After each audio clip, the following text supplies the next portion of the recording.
તો hello guys, આજે હું તમારી સાથે શક્કરિયાના વડાની રેસીપી શેર કરીશ, ક્રિસ્પી અને સોફ્ટ.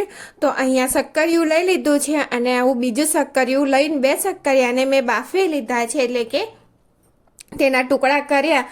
2 કપ શક્કરિયાના ટુકડા છે અને શક્કરિયાને કેવી રીતે બાફવાના પાણી વગર તેની રેસીપી મેં શેર કરી છે, તો તે પણ તમે જરૂરથી જોજો. તો તેને મેં બાઉલમાં લઈ લીધા અને તેની અંદર ઉમેરવા માટે આપણે 1/4 કપ શેકેલા સિંગદાણાનો પાવડર કરી દેવાનો છે અને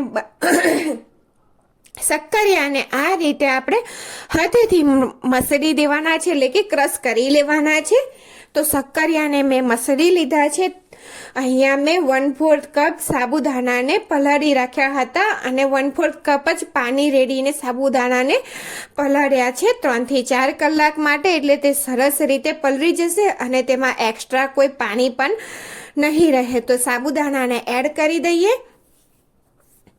તેની સાથે મેં અહીંયા 2 ટેબલ સ્પૂન જેટલા સફેદ તલ લીધા છે. કાજુ અને દ્રાક્ષ લીધા છે. આ ઉમેરવું એ ઓપ્શનલ છે.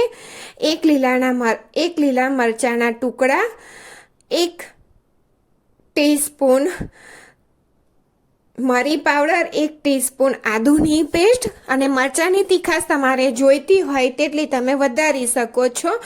અને પીસેલા સિંગદાણાને એડ કરી દેવાના છે. સ્વાદ પ્રમાણે મીઠું ઉમેરી દેવાનું અને બધી વસ્તુને સરસ રીતે મિક્સ કરી દેવાની છે. તો બધી વસ્તુ સરસ રીતે મિક્સ થઈ ગઈ છે. તો હવે તેની અંદરથી આપણે એક નાનો હાથમાં પહેલાં આપણે તેલ લગાવી દેવાનું, એટલે તે હાથે બિલકુલ ચીપકશે નહીં. અને એક નાનો લુઓ લેવાનો અને આ રીતે થોડો હાથમાં મસળી લેવાનો, દબાવીને પછી આ રીતે તેને 2 હથેળી વચ્ચે ગોલ શેપ આપી દેવાનો છે. જો શક્કરિયા વડાની રેસીપી તમને ગમે તો મારી ચેનલને લાઈક, શેર અને સબસ્ક્રાઈબ જરૂરથી કરજો.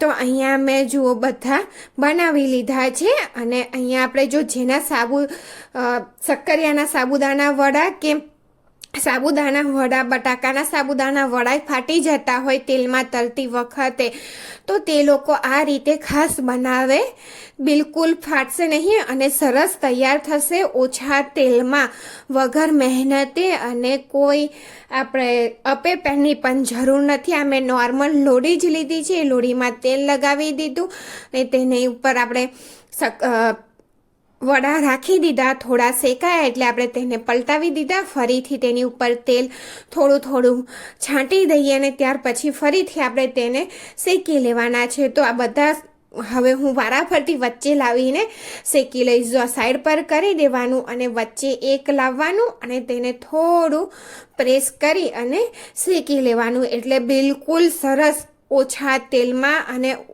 ઉપવાસ રહ્યા હોય તો એમ પણ તળેલું ખાઈએ તો એસિડિટી થતી હોય છે, તે બિલકુલ થાય નહીં ને હેલ્ધી છે. તો અહીંયા મેં તેને દહીં સાથે સર્વ કર્યું છે. દહીંની અંદર મેં ખાંડ એડ કરી, તેની અંદર દાડમ અને લીલી દ્રાક્ષના ટુકડા નાખ્યા છે અને થોડું ઉપરથી જીરું છાંટી દીધું છે.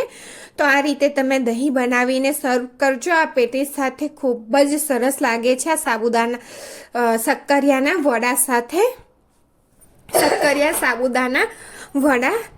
તો અવાજ સંભળાવું તમને. Thank you for watching.